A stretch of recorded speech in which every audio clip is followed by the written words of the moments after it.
Hi, எல்லோரும் எப்படி இருக்கீங்க? வணக்கம். Welcome to Iniyas diary. இன்றைக்கி நம்ம பார்க்க போகிற சப்ஜெக்ட் அதிகாரம். அதிகாரத்தினால எத்தனை பேர் பயனடைஞ்சிருக்காங்க அப்படின்னு பார்ப்போமா? ஓகே. அதாவது அதிகாரம் அப்படிங்கிறதுக்கு மீனிங் என்ன அப்படின்னு நம்ம சிந்திப்போம். எத்தனை பேர் சிந்திச்சிருக்கீங்கன்னு தெரியல. இன்றைக்கி இந்த வீடியோவை பார்த்து கொஞ்சம் நம்ம மூளையை கொஞ்சம் வேலை செய்ய வைப்போமே. அதிகாரம் அப்படிங்கிறது தமிழில் இந்த பிரித்து எழுதுறதுன்னு சொல்லுவாங்க இல்லைங்களா? அந்த மாதிரி பிரித்து எழுதணும். அதிகாரம் அப்படின்னு பிரிக்கலாமா?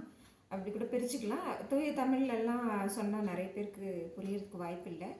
அதிகாரம் அதின்னா ஒரு லெவலுக்கு மேலே உயரிய இடத்துல இருக்கிறது. காரம்னா அந்த அதாவது ஒரு செயல்திறன் சொல்லுவாங்க. ஒரு அறிவுடைமையோட மக்களுக்கு பயனுடையதாக, எல்லாருக்குமே இந்த உலகத்தில் பிறந்த மாந்தர்களுக்கெல்லாம் பயனுடையதாக இருக்கிறதுக்கு ஒரு செயல்திறனை செயல்பாடுகளை தான் அந்த காரங்கிற அந்த வேர்டுக்குள்ளே எடுத்துகிட்டு வந்திருக்காங்க தமிழில். ஓகேங்களா? இப்போது அதிகாரம் அப்படிங்கிறது உங்களுக்கு புரிஞ்சிருக்கும்னு நினைக்கிறேன். உரிய இடத்தில் உயரிய செயல்பாடுகளை செய்வது தான் அதிகாரம். அதனால் எத்தனை பேர் பயனடைஞ்சிருக்காங்க அப்படிங்கிறதையும் பார்க்குறதுக்கு பேர் தான் அந்த அதிகாரத்தை சம்பந்தப்பட்ட மனிதர்கள் செய்ய வேண்டிய வேலையாக இதை தமிழில் ஒரு பொருள் உணர்ந்து பகுத்தறிஞ்சிருக்காங்க. புரியுதுங்களா? ஒரு உயர்ந்த செயலை ஒரு உயர்ந்த எண்ணங்களோடு, நல்ல எண்ணங்களோடு ஒரு செயலை செஞ்சு அதில் ஒரு மனிதன் பயனடைஞ்சிருக்கான், இல்லை அந்த சமூகம் பயனடைஞ்சிருக்கு, அந்த உலகமே பயனடைஞ்சிருக்கு அப்படின்னும் போது அந்த அதிகாரம் எவ்வளோ நல்லது நமக்கு. அந்த அதிகாரத்தை பற்றி தான் நம்ம இன்றைக்கி தெரிஞ்சுக்க போகிறோம். அதில் முக்கிய பார்ட் வகிக்கிறது நம்ம இந்த காணொலியில் பார்த்துட்ருக்கிற நீதிமன்றங்கள் தான். உச்ச நீதிமன்றம், உயர் நீதிமன்றம் ரெண்டு இருக்குது இல்லைங்களா? உயர் நீதிமன்றம் மாநில அளவில் இருக்கும். உச்ச நீதிமன்றம் நம்ம நாட்டுக்கே உண்டான ஒரு மிக உயர்ந்த அதிகாரம் படைத்த ஒரு அமைப்பு. அதனால் எத்தனையோ மக்கள், சாதாரண மக்கள், ஏழை எளிய மக்கள் பயனடைஞ்சிருக்காங்க. இதெல்லாம் நம்ம பார்ப்போம். இப்போது ரீசெண்டாக சமீபத்தில் ஒரு டாக்டரை ஒரு சின்ன ஒரு இளைஞன் குத்திடுறாரு. அது ஏதோ ஒரு காரணம்லாம் சொல்கிறாங்க. இது எங்கள் அம்மாவை சரியாக ட்ரீட் பண்ணலை அவர் அப்படின்னு சொல்லிட்டு அவரோட கடமையிலேருந்து தவறிட்டார். அவரோட அதிகாரத்தை துஷ்பிரயோகம் பண்ணார். வேறு மாதிரி பேசுகிறாரு. ஒரு ஒழுங்கான ட்ரீட்மெண்ட்டு என்ன கொடுத்தாரு அப்படின்னு சொல்லிட்டு எங்களுக்கெல்லாம் சொல்லலை அப்படின்னு தான் அந்த இளைஞர் வாதம் வைக்கிறாரு. இது கோர்ட்டுக்கு போகுதுங்க. கோர்ட்டுக்கு போனால் அங்கே என்ன கேட்குறாங்க, இந்த இளைஞர் செய்தது தவறு தான், டாக்டர் மேலே வழக்கு போட்டிங்களா அப்படின்னு சொல்லிட்டு கேட்குறாங்க. இது எத்தனை பேர் செய்தியில் படிச்சுட்டு சிந்தித்தோம்? இதை சிந்திக்கணும் இல்லையா? கண்டிப்பாக டாக்டர் மேலே வழக்கு போட்டிங்களா அப்படின்னு சொல்லிட்டு கேட்டிருக்காங்க. ஏன்னா இரண்டு பக்கமும் பயன் பெறணும், அவ்வளோதான். பேலன்ஸ்டாக இருக்கணும் இந்த நாடு, இந்த உலகம் பேலன்ஸ்டாக இருக்கணும். சரிசமம்னு சொல்கிறோம் இல்லைங்களா? சமநீதின்னு சொல்கிறோம் இல்லைங்களா? இதுதான் இதோட அர்த்தம். அதிகாரங்கிறது பயன்படணுமோ ஒழிய ஒருத்தரை தண்டிக்கிறதுக்கான ஒரு சொல்லாக நம்ம என்றைக்குமே எடுத்துக்கக்கூடாது. ஒரு தண்டிக்கக்கூடிய பொருளாக எடுத்துக்கவே கூடாது. ஏன்னா எல்லாருமே இந்த உலகத்தில் பிறந்த உயிரினங்கள் தான். கரெக்டுங்களா? கண்டிப்பாக இந்த உயிரினங்களுக்குள்ள உரிமைகளை நம்ம எந்த விதத்துலேயும் பாதிப்படைய விடக்கூடாது. அதிகாரத்தை தவறாக பயன்படுத்தக்கூடாது. இதை தான் நீதிமன்றம் சுட்டி காட்டியிருக்கு. அந்த டாக்டர் மேலே தப்பு இல்லைன்னா அவர் அதை நிரூபிக்கட்டும். இந்த இளைஞர் மேலே தப்பு இருந்தால் அதை அவரை நிரூபிக்கட்டும். இல்லை தப்பு இல்லைன்னா அந்த டாக்டரை கூட சமரசம் பேசிட்டு, இல்லை நல்ல ட்ரீட்மெண்ட் கொடுத்து இந்த உலகம் உய்யும் அப்படின்னு சொல்லிட்டு சொல்கிறது தான் நீதிமன்றத்தோட ஒரு அடிப்படை கொள்கை கருத்தாக இருக்குது. இது புரிஞ்சது இல்லைங்களா நமக்கு? அதே மாதிரி இன்னொரு வழக்கில் என்ன கேட்குறாங்கன்னா, நேற்று நான் இதை பற்றி பேசினேன். ஒரு சம்பவம் நடக்குது நெல்லையில். அங்கே ஏதோ ஒரு ஈவெண்ட்டு நடந்துருச்சு. அந்த இதை வந்து யாருனாலையும் ஏற்றுக்க முடியாது. எல்லாருமே வேடிக்கை பார்த்துட்ருக்காங்க. இப்போ உள்ள கால சூழ்நிலையில் இந்த செல்ஃபோனும் அதனுடைய பயன்பாடும் தவறாக போயிட்டுருக்குது. மனிதர்களுக்குள்ள மனிதாபிமானம் இல்லை, மனித குணம் இல்லை. அதை வந்து அந்த காணொளி காட்சிகளில் படம் பிடிச்சு அதை வந்து ஸ்ப்ரெட் பண்ணுறதுல தான் இருக்காங்க. அதுக்கு பேர் ஒன்று வச்சுருக்காங்க, ட்ரெண்டு, ஸ்க்ராலு அப்படின்னு சொல்லிட்டு. இதெல்லாம் என்ன மாதிரி ஒரு பண்பாடுன்னே எனக்கு தெரியல. இங்கே நீதிமன்றத்துலேயும் அதை தான் கேட்குறாங்க. அங்கே இருந்தவங்கெல்லாம் என்ன பண்ணிகிட்டு இருந்தீங்க? அவங்கள ஏதோ ஒரு 2 பேருக்குள்ளே ஏதோ ஒரு பிரச்சனை வந்துகிட்டு இருக்குது. ஒரு அதிகாரம் செலுத்தக்கூடிய மனநிலைமையில் இருக்கிறவர் இன்னொருத்தரை ஏதோ பண்ணிட்டாரு. அதுக்கு மாற்றாக இன்னொருத்தர் வந்து அது ஏதோ பண்ணுறாரு. மனித குலத்துக்கு எதிரான செயல்களை செய்கிறாங்க. செயல்திறன் கிடையாது, செயலாற்றல் கிடையாது. அதில் எந்த விதமான முன் யோசனையும் கிடையாது. அறிவார்ந்த செயல் இல்லை அது அப்படிங்கிற அந்த இதை தான் முன்வைக்கிறாங்க நீதிமன்றத்தில் நீதிபதிகள். ஐயா அவங்கெல்லாம் சொல்கிறது நம்ம சிந்திச்சு பார்க்கணும். எப்படின்னா, அதாவது அங்கே இருந்தவங்கெல்லாம் ஏன் அமைதியாகவே இருந்தீங்க? இதை தடுக்க முடியாதா உங்களால்? உங்களுக்குன்னு உணர்வுகள் இல்லையா? இதை வந்து ஏதோ ஒரு காவல்துறையிலையோ நீதிமன்றத்துலேயோ போய் தான் தீர்த்துக்கணும்னு நினைக்கிறீங்களா அப்படின்னு கேட்டாங்க. இதுதாங்க இதோட உள்ளார்ந்த ஒரு அடிப்படை கேள்வியாக இருக்குது. இந்த கேள்விகளை நம்ம எத்தனை முறை சிந்திச்சோம், செயல்படுத்த போகிறோம்? இதை வந்து நம்ம சிந்திக்கணும் இல்லைங்களா? கண்டிப்பாக சிந்திக்கணும் இல்லையா? இந்த நீதிமன்றங்கள்லாம் எதுக்கு இருக்குது? நம்ம அமைதியாகவே இருக்கணும், அவங்க வந்து எல்லாத்தையும் பார்த்துக்குவாங்க, காவல்துறை எல்லாத்தையும் பார்த்துக்குவாங்க, அப்படியா? அப்படின்லாம் இல்லை. இதுக்கு மேலே நம்ம சார்ந்த சமூகத்தில் மக்கள் ஏதாவது ஒரு வகையில் பயன்படுறாங்கன்னா நம்ம பார்த்து மகிழ்ச்சி அடைவோம். அதே சமயத்தில் பாதிக்கப்படுறாங்கன்னா அந்த பாதிப்பில் நம்ம பங்கு என்ன, நம்மளோட பங்கு என்ன, இதை யோசிக்கணும். இதை தான் நீதிமன்றங்கள் சொல்லியிருக்கு. சரி, ஓகே, நம்ம கண்டென்ட்டான அதிகாரத்துக்கு வருவோம். அதிகாரம்ன்றது என்னன்னு சொல்லிட்டேன். அதில் இன்னொன்று பொறுப்பும் இப்போ தான் சொன்னேன் இல்லைங்களா?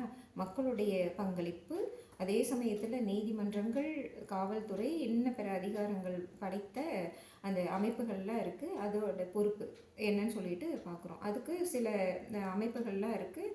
அதில் பணிபுரிகிற பணியாளர்கள்லாம் இருக்காங்க. அவங்களுக்கு சம்பளம் தராங்கன்னு பேசிகிட்டு இருக்கோம். இது சம்பளம் கிடையாதுங்க. சம்பளம்ங்கிறது சன்மானம் வாங்கவே கூடாது. ஊதியம் தான் வாங்கணும். அதாவது ஊக்கத்திற்கான ஒரு வெகுமதி தான் அந்த ஊதியம்ங்கிறது. இதை சம்பளமாக பார்த்தாங்கன்னா, நேற்று கூட ஒரு ட்ரால் போயிட்டு இருந்தது, ட்ரால் போயிட்டு இருந்தது, மீம் ட்ரால், எதோ சொல்லிகிட்டு இருக்காங்க இப்போது, ட்ரெண்ட் ட்ராலு அப்படின்ட்டு.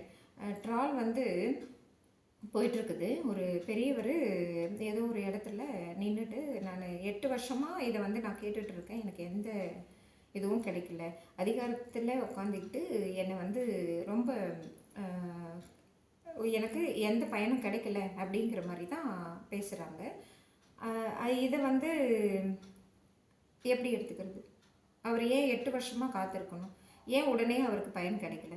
இதை பற்றி யோசிக்கணும் இல்லைங்களா?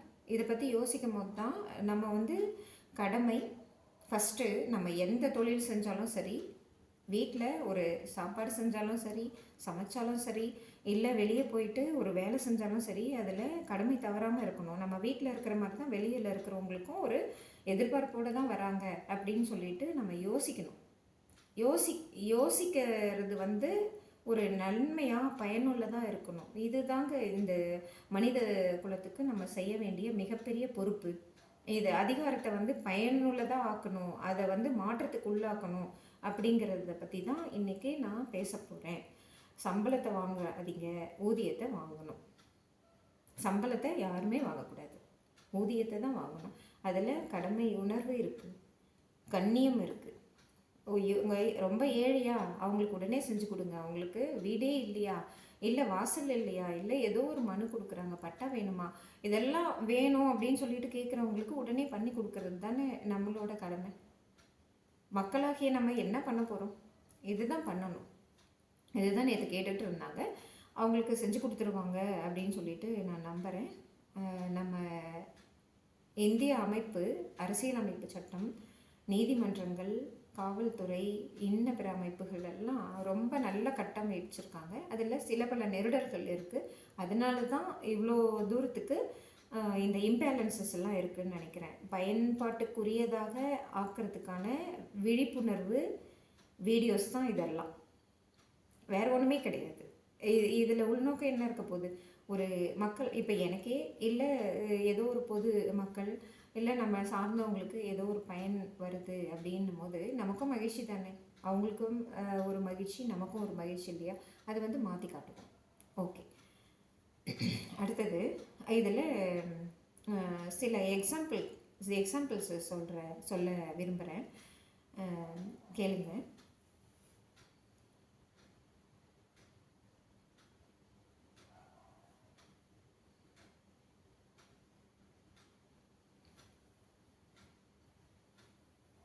ஆண்டாள், ஆன்மீகத்தை சார்ந்து நான் பேசுகிறேன். அதிகாரம்ங்கிறது ஆன்மீகத்துலேயும் வருது. எப்படின்னா, ஒரு கடவுள், ஒரு பெண், ஒரு பெரியாழ்வார் திவ்ய பிரபந்தத்தில், 4000 திவ்ய பிரபந்தத்தில் பெரியாழ்வாரை பற்றி நீங்கள் எல்லாருமே கேள்விப்பட்டிருப்பீங்க. அவர் ஒரு பூந்தோட்டத்தில் இருந்து தான் இவங்கள இந்த அம்மையாரை எடுக்கிறாரு. ஒரு சின்ன பூக்கூடை இருக்குது இல்லைங்களா, அதில் தான் அவங்க இருக்காங்க. அவ்வளோ அழகான பெண்மணி. அவங்க கண்ணன் மேலே ஒரு ஈர்ப்பு அவங்களுக்கு. இப்போது இந்த காலத்தில் இருக்காங்க இல்லைங்களா பூசாரிங்கெல்லாம், அந்த மாதிரி தான் வச்சுக்கோங்களேன். அவங்கள ஒரு பூசாரி தான் அவங்க. கண்ணனுக்கு மனசார சேவை செய்கிற, ஒரு அர்ச்சனை பண்ணுற ஒரு பெண்மணியாக தான் அவங்கள 4000 திவ்ய பிரபந்தத்தில் காட்டியிருப்பாங்க. ஓகே, அவங்க வந்து அவங்க தொழிலை எப்படி கடமை, கண்ணியம், கட்டுப்பாடுடன் ஒரு தொழிலை ஒரு கண்ணியத்தோட, கடமை உணர்வோட செய்கிறாங்க அப்படிங்கிறது 4000 திவ்ய பிரபந்தத்தில் அவ்வளோ அழகாக சொல்லியிருப்பாங்க. பூவெல்லாம் பறிச்சுட்டு வருவாங்க பெரியாழ்வாரும் ஆண்டாலும். அந்த பூ மாலையை தொடுத்து இறைவனுக்கு சமர்ப்பிக்கணும், மாலையாக போடணும். அந்த மாலை போடுற அந்த தொழிலை ஆண்டாளுங்கிற, இப்போல்லாம் மார்கழி மாதம் நாங்கள்லாம் கோலம் போட்டுட்ருக்கோம். கோலம் போட்டு அந்த பரங்கிப்பூன்னு சொல்லுவாங்க, அது எப்படி சொல்கிறாங்கன்னு தெரியல, நிறைய வட்டாரத்தில் அந்த பூவை அந்த சாணத்தில் வச்சு அந்த கோலத்துக்கு நடுவில் கோலம்லாம் அழகழகாக போட்டு எல்லார் வீட்லேயும் எப்படி போட்டிருக்காங்க அப்படின்னு சொல்லிட்டு அழகுபடுத்துவோம். அதாவது மார்கழி மாதத்துக்கே உண்டான இந்த தொழில் நம்ம இப்போ செஞ்சிட்ருக்கோம். அந்த தொழிலை கற்றுக் கொடுத்தவங்க நம்ம ஆண்டாள் தான். நாச்சியார் திருமொழி அப்படின்னு சொல்லிட்டு ஒரு பாசுரம் இருக்குது. அந்த பாசுரத்தை, அந்த மாலையை போட்டுகிட்டே பாடினவங்க இவங்க தான், ஆண்டாள். அந்த ஆண்டாள் தொழில் செஞ்சது எப்படின்னா, ஒரு இறைவனுக்கு மாலை போடுறேன், அவர் தான் என்னோட கணவர் அப்படின்ட்டு தன் தொழிலில் தெய்வத்து கூட இணைச்சிருக்காங்க. அந்த கடமை உணர்வு கொஞ்சம் யோசிச்சு பாருங்களேன். தெய்வத்தோடு இணைச்சிருக்காங்க. ஒரு தெய்வத்துக்கிட்ட மாலை போடுற தொழில் செய்கிற ஒரு பெண்மணி தெய்வத்தையே ஒரு கணவராக, இல்லை தனக்கு மனசுக்கு பிடிச்ச ஒரு தெய்வமாக, ஏதோ ஒரு அர்த்தத்தில் எடுத்துக்கலாம் இல்லைங்களா.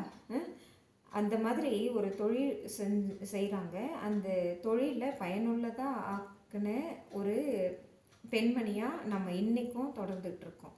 இந்த மாதிரி தான் நம்ம செய்கிற தொழில் கண்டிப்பாக இருக்கணும். ஏதோ ஒரு மனு கொடுக்குறாங்க, அந்த மனு மேலே ஆக்ஷன் எடுக்கணும் அப்படிங்கிறது மனப்பூர்வமாக இருக்கணும். இதுதானே இதில் இருக்கிற கருத்து. ஓகே, இதுதான் நீதிமன்றங்களும் சொல்லுது. நீதிமன்றங்களில் நீதிபதிகள் ஐயா எல்லாருமே சொல்கிற கருத்து இதுதான். அதில் இன்னொன்று பார்த்திங்கன்னா, ஆன்மீகத்திலேயே இந்த மாதிரி ஒரு கடமை உணர்வோடு செய்கிற ஒரு செயலை சொல்லியிருக்காங்க அந்த காலத்துலலாம். இந்த காலத்தில் நான் இப்போ ரீசெண்டாக ஒரு காணொளி பார்க்குறேன். அதில் பார்த்திங்கன்னா இந்த அதிகாரம் அப்படின்னு சொல்லிட்டு சொன்னேன் இல்லைங்களா. ஓகே, அந்த அதிகாரம் இருக்கிற அந்த அமைப்பில் நிறைய பணியாளர்களோ இல்லை அந்த அமைப்பை சார்ந்தவங்களோ இருக்காங்கன்னு வச்சுக்கோங்களேன். அவங்கள நமக்கு எதிரி இருப்பாங்க அப்படின்னு சொல்லிட்டு சொல்ல வர்றாரு அந்த காணொலியில், வீடியோவில் சொல்ல வர்றாரு. அங்கே உங்களுக்கு நிறைய எதிரிகள் இருப்பாங்க, உங்கள் வேலையில் உங்கள் தொழிலில் எதிரிகள் இருப்பாங்க, அவங்களுக்கு நம்ம ஒரு பரிகாரம் நான் சொல்கிறேன் இந்த வீடியோவில் அப்படின்னு சொல்லிகிட்ருக்காரு. ஆக்சுவலாக இதை எப்படி எடுத்துப்பீங்கன்னு எனக்கு தெரியல. எனக்கு நிறைய சிரிப்பு தான் வந்தது. அதே சமயத்தில் கோபத்தோடு கலந்த சிரிப்பு தான் அது. சொல்கிறேன் கேளுங்க. எதிரிகள் இருப்பாங்க இல்லையா, அவங்களுக்கு ஒரு பரிகாரம் பண்ணுங்க, கண்டிப்பாக இது நிறைவேறும் அப்படின்னு சொல்லிட்டு அவ்வளோ அழுத்தம் திருத்தமாக சொல்கிறாரு. ஆன்மீகவாதி, ஆன்மீகம் சார்ந்த ஒரு தொழில் செய்கிறவர், ஓகேங்களா. ஒரு கற்பூரத்தை எடுத்துக்கோங்க, ஒரு நிமிஷம்.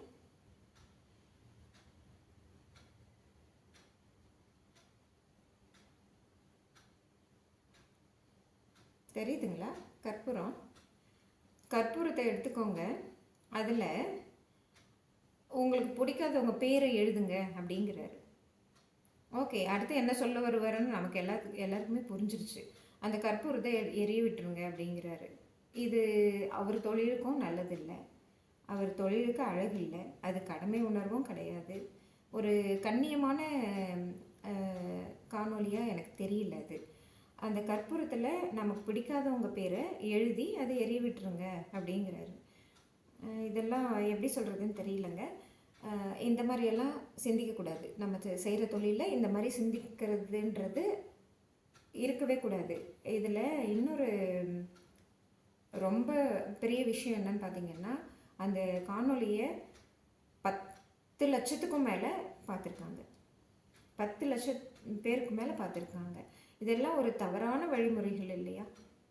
அவர் அந்த கற்பூரத்தில் அவர் பேரை எழுதுனான்னு அவர் மேலே ஒரு வன்மத்தோட, ஒரு அன்பு இல்லாமல் வேலை செஞ்சிட்ருக்கிறதுக்கு பேர் என்னங்க? அந்த ஆஃபீஸ்லேயோ இல்லை அந்த அமைப்புலேயோ அவர் சொல்கிறார் இல்லைங்களா, நீங்கள் தொழில் செய்கிற இடத்துல இல்லை வேறு எதனா ஒரு அமைப்பில் இந்த மாதிரி எதிரிகள் இருந்தாங்கன்னா அவங்கள இந்த மாதிரி கற்பூரத்தை வச்சு எரிச்சிருங்க அப்படின்னு சொல்கிறாரு இல்லைங்களா. சாரி, சிரிப்பு தான் வந்தது, எனக்கு நிஜமாகவே சிரிப்பு தான் வந்தது. அதே சமயத்தில் ரொம்ப அதாவது இந்த மாதிரி ஒரு மூட நம்பிக்கையெல்லாம் இருக்கக்கூடாது அப்படின்னு சொல்லிட்டு தான் நான் இதை சொல்லிகிட்ருக்கேன். எரிச்சிருங்க அப்படின்னா என்னங்க அர்த்தம்? அது அந்த அமைப்பு ஒழுங்காக ஒரு கட்டமைப்போடு போகுமா? கடமையை செய்ய முடியுமா? கற்பூரத்தை அவர் பேரை எழுதி இல்லை அவளோட பேரை எழுதி அதை எப்படி இருக்கிறது தானே யோசிச்சுட்டு இருப்பாரு. பொதுமக்கள் என்ன பயனடைவாங்க? எல்லாம் இருக்கக்கூடாது. ஆண்டாலும் கற்பூரமும் கொஞ்சம் ஞாபகம் வச்சுக்கோங்க, ரெண்டுமே ஆன்மீகம்தான், ஆன்மீகத்தை சார்ந்தது தான்.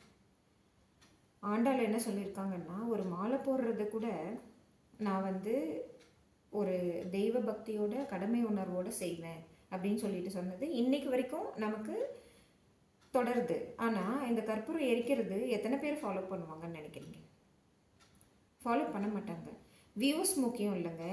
அந்த நம்ம பார்க்குற பார்வை அறிவுத்திறனோடு இருக்கணும், சிந்தனை திறனோடு இருக்கணும், பொறுப்புணர்வோடு இருக்கணும். ஃபஸ்ட்டு நான் சொன்னேன் இல்லைங்களா, உயரிய செயல்திறனை செயலாற்றலை கொண்டு மக்களுக்கு பயன்படுத்துறது தான் அதிகாரம். இன்னொரு எக்ஸாம்பிளாக சொல்கிறேன்.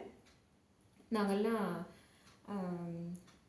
சாஃப்ட்வேர் ஃபீல்டில் ஒர்க் பண்ணிகிட்ருந்தோம். அப்போது ஒரு மிக பிரபலமான ஆட், அது விளம்பரம். எங்களுக்கெல்லாம் கொஞ்சம் அது பிடிச்சிருந்தாலும் பயம். அதாவது நெகட்டிவ் தாட் இல்லைங்களா, இதெல்லாம் பாசிட்டிவ் தாட்டுங்கிறது வேறு, நெகட்டிவ் தாட்டுங்கிறது வேறு. செய்கிற தொழில் செஞ்சிகிட்டே தான் இருக்கும். அதாவது ஒவ்வொரு மனிதர்களுக்கும் ஒவ்வொரு கருத்துகள் இருக்கும், கருத்து வேறுபாடுகள் வரும். செய்கிற இடத்துல, தொழில் செய்கிற இடத்துல ஒவ்வொரு கருத்து வேறுபாடுகள் இருக்கும். அதுக்காக ஒருத்தரை எதனா செஞ்சு தான் அல்லது அவங்கள வந்து அடக்குமுறையால் அடக்கி வச்சு தான் நம்ம அந்த வேலையை செய்யணும் அப்படிங்கிறதெல்லாம் கிடையாது இல்லைங்களா. இந்த மாதிரி ஒரு சில இதெல்லாம் வருது பாருங்கள், தடங்கள்லாம் வருது பாருங்கள். இந்த மாதிரி தடங்களே இல்லாமல் நம்ம பாட்டுக்கு நம்ம வேலையை செஞ்சுட்டு போயிட்டே இருக்கணும். இந்த ஆடை பற்றி நான் எதுக்கு சொல்கிறேன்னா, இந்த மாதிரி எல்லாம் சிந்திக்கக்கூடாது நம்ம, அதுக்காக தான் நான் சொல்லிகிட்ருக்கேன். ஓகே, என்னென்னா ஹாரி சாடு இந்த எல்லாருக்கும் தெரியும்னு நினைக்கிறேன். இப்போ இருக்கிற இளைஞர்களுக்கெல்லாம் இதெல்லாம் தெரியுதா என்னன்னு தெரியல. நாங்கள் 1997 98 அப்போ ஸ்டார்ட் பண்ணது. அதுக்கப்புறம் 2005 வரையுமே அந்த சாஃப்ட்வேர் ஃபீல்டெல்லாம் ரொம்ப பீக்கில் இருந்தது. அப்போது ரொம்ப பிரபலமான விளம்பரம் அது. அதாவது ஃபாரினர்ஸ்கிட்ட இருந்து நம்ம இந்தியாவுக்கு மாடியூல்ஸ் வரும், சாஃப்ட்வேர் மாடியூல்ஸ் வரும். அதை டெவலப் பண்ணி தான் நம்ம சம்பாரிச்சிட்டு இருந்தோம். அந்த ஃபாரினர் வந்து ஒருத்தர் கால் பண்ணுவார் இந்த மாடியூலுக்காக. அந்த காலெல்லாம் இப்போ நான் சொன்னேன் இல்லைங்களா, ரொம்ப கடமை உணர்வோடு கரெக்டாக பேசணும். அப்போ தான் மாடியூலே கிடைக்கும், இல்லைன்னா கிடைக்காது. அவ்வளோ சீக்கிரம் இல்லை, அவ்வளோ சுலபம் இல்லை அந்த மாடியூல்ஸ் எல்லாம் கிடைக்கிறது. ஒரு நல்ல மாடியூல் கிடைச்சதுன்னா அவ்வளோ ப்ராஃபிட் இருக்கும். இந்த இதெல்லாம் கொஞ்சம் நம்ம தெரிஞ்சுக்கணும், கண்டிப்பாக தெரிஞ்சுக்க வேண்டியது அவசியம்னு நினைக்கிறேன். ஹாரி சார்டுக்கு வந்துடுவோம். அந்த ஃபாரினர் வந்து கால் பண்ணுவார். ஒரு கீழ்நிலை பணியாளர் எடுத்து கால் பண்ணுவாங்க. அவர் ஆப்போசிட்டில் இருக்கார் இல்லைங்களா, அவர் அந்த கம்பெனியோட ஓனர் நேம் கேட்பாங்க. ஹரி சாடு அப்படின்னு சொல்லிட்டு சொல்லுவாங்க. அவருக்கு புரியாது, அவங்க ஃபாரினர் இல்லைங்களா, புரியாது. அந்த லெட்டர்ஸ் வந்து எக்ஸ்ப்ளனேஷனோட சொல்லுங்கள் அப்படின்னு சொல்லிட்டு கேட்பார். H for Hitler, A for arrogant, R for rascal, I for idiot அப்படின்னு சொல்லிட்டு சொல்லுவார். அந்த விளம்பரம் வந்து சாரி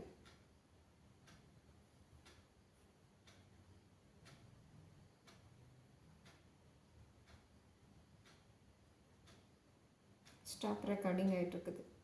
காஸ்டிங்க்கு கொடுக்கலான்னு இருந்தேன், ஸ்டாப் ரெக்கார்டிங் ஆகிடுச்சு. சரி, ஓகே, வேறு எதுனா போடுவோம்.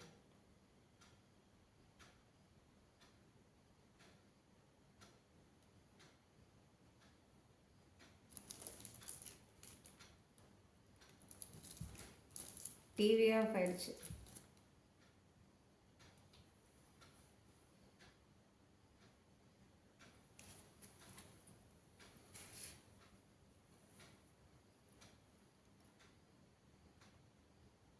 ஹரி சாடு அந்த விளம்பரம் வந்து எங்களுக்கெல்லாம் அவ்வளோ பிடிக்கும். எங்கள் பாஸஸ் எல்லாம் இருந்தாங்க இல்லைங்களா, அவங்கள நினச்சி பார்த்துக்குவோம். ஆனால் அது அறியாமை. அதாவது ஒரு ஃபாரினர் வந்து ஒரு மாடியூல் தர்றதுக்கு உண்டான கால்ஸ் தான் அது. அந்த கால் போது இவங்களுக்கு மாடியூலே வர வேண்டாம், எனக்கு வந்து இவர் இவ்வளோ தொந்தரவு தராரு அப்படிங்கிற ஒரு எக்ஸ்பெக்டேஷனோட தான் அவர் சொல்கிறாரு இல்லைங்களா. இந்த மாதிரியெல்லாம் அந்த மாதிரி தான் சொல்கிற மாதிரி எனக்கு தோணுச்சு. எனக்கு மட்டும் இல்லை, எங்கள் கூட வேலை செஞ்ச சாஃப்ட்வேர் ஃபீல்டில் வேலை செஞ்ச எல்லாருக்குமே அப்படி தான் தோணுச்சுங்க. ஹரிசாடு வந்து அவ்வளோ பிரபலம். H for Hitler, A for arrogant, R for rascal, I for idiot அப்படின்னு சொல்லிட்டு ஒரு விளம்பரம். இதெல்லாம் கரெக்டாக, அதாவது அவர் அதிகாரம் செலுத்தியிருக்காரு தன்னுடைய கீழ்நிலை பணியாளர்கள் மீது. அந்த கோபத்தை எப்படி காட்டியிருக்காங்க பாருங்கள். அந்த மாடியூல் அவருக்கு கிடைக்குமா, நம்ம நாட்டோட வளர்ச்சி எவ்வளோ பாதிக்கும். அந்த ஒரு சின்ன மாடியூல் வந்து நமக்கு ரெடியூஸ் ஆச்சுன்னா அதுலேருந்து நமக்கு எதுவுமே கிடைக்காதுன்னும் போது நம்மளோட பொருளாதார வளர்ச்சியே பாதிக்கப்படும் இல்லைங்களா. இதெல்லாம் தவிர்க்கணும்னா நம்ம அதிகாரத்தை மற்றவங்களுக்கு பயன்படுற மாதிரி பயன்படுத்தணும். அதுதானே உண்மை. ஓகே, இப்போது திருக்குறள் வந்து இதில் போடலான்னு நினச்சேன். அதில் நிறைய தடங்கல்கள். திருக்குறள்லேயும் ஒரு அதிகாரங்கிற அத்தியாயம் இருக்குது. அதுதான் ஃபஸ்ட்டு அதிகாரமே. ஃபஸ்ட்டு அதிகாரமே திருக்குறளில் அதிகாரம் அப்படின்னு சொல்லிட்டு இருக்குது. கடவுள் வாழ்த்து. கடவுள் வாழ்த்துங்கிறது தான் அதிகாரம். கடவுள் வாழ்த்து எப்படி அதிகாரம் ஆகுங்க? கடவுள் வாழ்த்து அதிகாரம் இல்லை. அதில் என்னென்ன சொல்ல வர்றாருன்னு பாருங்கள். திருக்குறளை படிக்காதவங்க கிடையாது. உலகத்தில் எத்தனையோ பேர் திருக்குறளில் ஒரு முன்மாதிரியாக எடுத்துக்கிட்டு இருக்காங்க. இங்கிலாந்து ராணி வந்து திருக்குறளை படிச்சுட்டு தான் மற்ற வேலையெல்லாம் பார்த்துருக்காங்க இல்லைங்களா? அதில் திருக்குறளில் ஃபஸ்ட்டு கடவுள் வாழ்த்து, கடவுளை வாழ்த்தி பாடுவாங்க. அதுலேயே 10 குறள் இருக்குது. அதில் கல்விங்கிற செகண்ட் குறள். அதில் பார்த்திங்கன்னா, கல்வி கற்பதில் உள்ள பயன் என்னவெனில், கற்றறிந்த சான்றோரை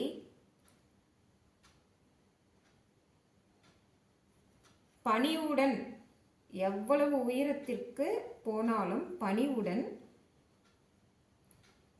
பணிந்து வணக்கம் செய்கிறாங்களோ அவங்க கரெக்டான அதிகாரத்தில் கடவுள்கிட்ட உக்காந்துருக்காங்க அப்படின்னு சொல்கிறாரு.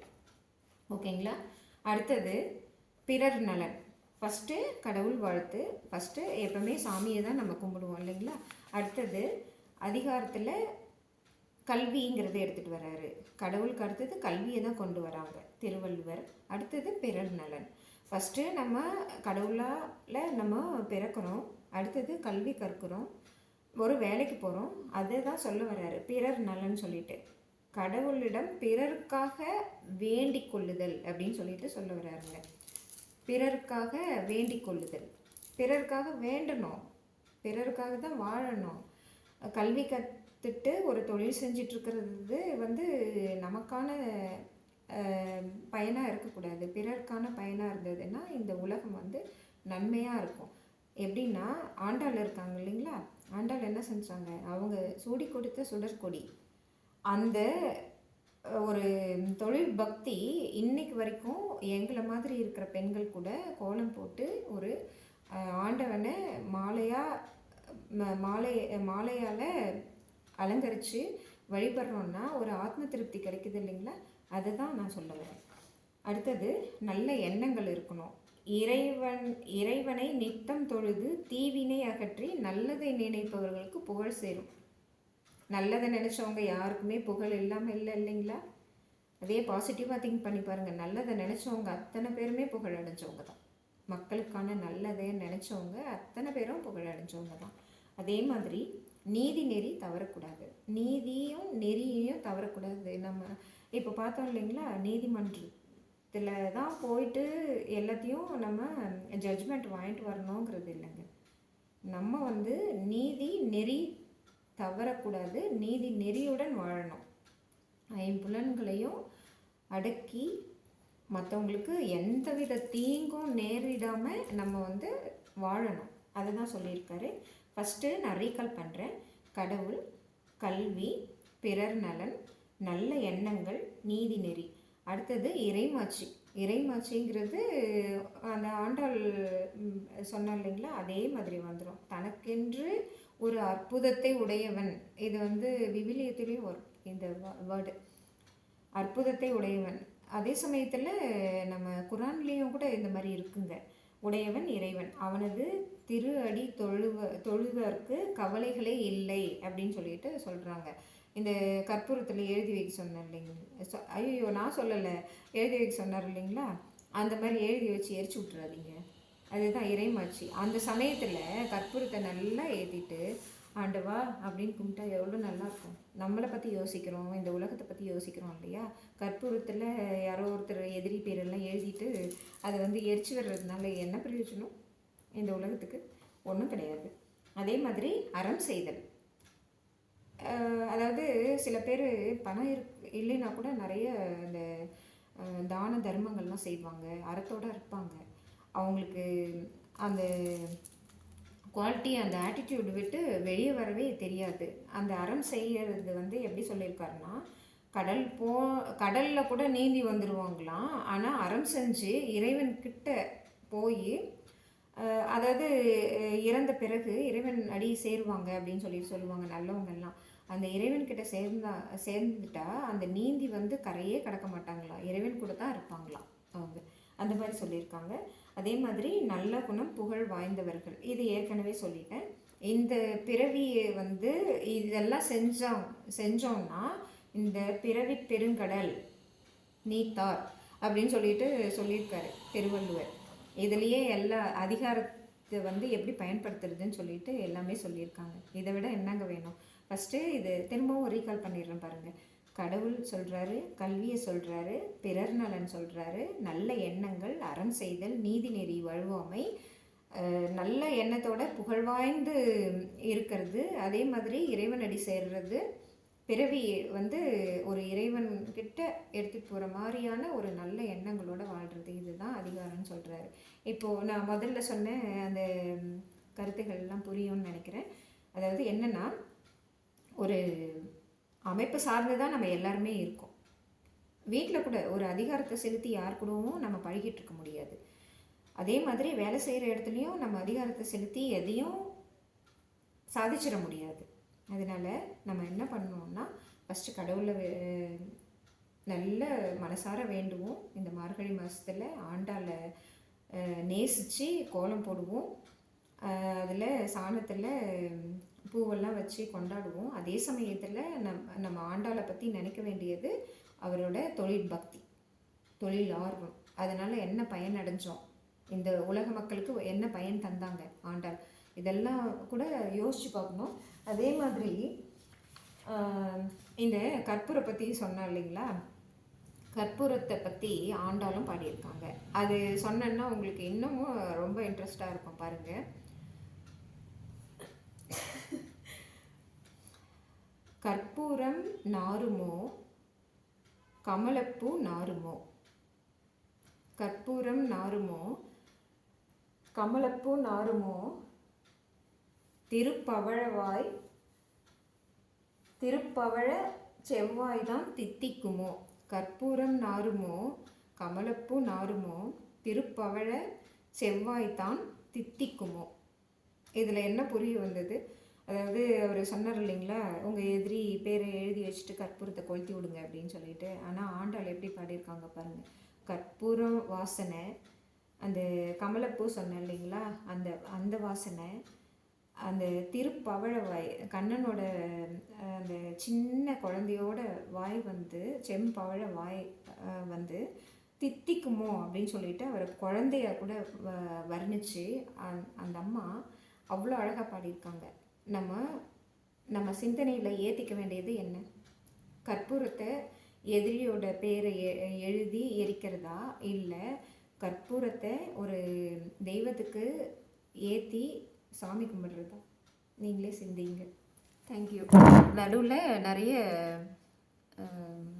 டிஃபிகல்ட்டிஸ் எல்லாம் வந்தது, கொஞ்சம் அட்ஜஸ்ட் பண்ணிக்கோங்க. தேங்க்யூ.